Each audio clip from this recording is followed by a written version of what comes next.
ciidanka xoogga dalka Soomaaliya ururka 41aad guutada shanaad ururka 52aad taliska qaybta 27aad iyo ciidamada macwiisleyda ee ka howlgala deegaanada Jallaqsi ayaa waxa ay fuliyeen howlgal qorsheysan oo ay ka fuliyeen deegaanka Ceelbacad iyo Afcad oo hoos yimaada degmada Bulaburde ee gobolka Hiiraan. howlgalka ayaana ahaa mid ay ciidamadu ay ku soo burburiyeen fariisimihii argagixisada Al-Shabaab ee ku lahaayeen deegaanka Ceelbacad halkaas oo jab xoogan baa lagu gaarsiiyay loogana dilay 31 argagixisada dhaawacna oo inta uu ka badan yahay waxaana looga soo furtay 14 qori oo AK qori BKM iyo qori Zaban taliyaha qaybta 27aad General Ahmed Maxamed Cali Suutridisho ayaa faahfaahiyay howlgalka maanta iyo jabka argagixisadu ay gaarsiiyeen. ciidanka xoogga dalka Soomaaliyeed qaybta 27aad taliskeeda Bulaburde yahay gaar ahaan ururka 41aad guutada shanaad iyo ururka 52aad gurmadka qaybta 27aad iyo taliska qaybta howlgalkii maanta la qaaday oo ciidamadu ay galeen waxa ka dhacay Afcad iyo maxaan ku yiraahdaa meesha la yiraahdo Ceelbacad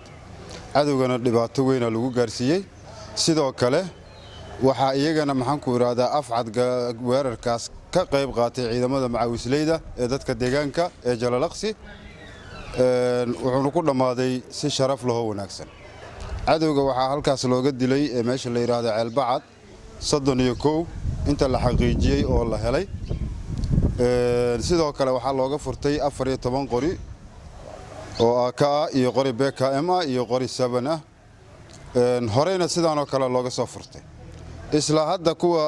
ciidamadii soo furtay waagii hore ayaa haddana soo furtay alxamdulillah mar walbana waa la tagaa waana la soo furanaa insha Allah nimanka qawaariijta la yiraahdana dalkan de waxba kuma laha maalin walbana meeshay soo galaan ama yimaadaan iyagana waa lagu leeynaa madaxyadana looga jari doona insha Allah teeda kale waxaan rabaa inaan maxaan ku yiraahdaa halkan waryar u mariyo nimanka maxaan ku yiraahdaa caloosha ka jiran ee qawaariijta kala jira maxaan ku yiraahdaa qalbiga ee mar walba guulaha ciidanka xoogga dalka Soomaaliyeed oo gaara wax ka sheega waxaan leeyahay shalayna annaga sidaan wax yeelnay haddana annaga maanta sidaan wax yeelnay maxaan ku yiraahdaa meydka beesha safarna waa qawaariij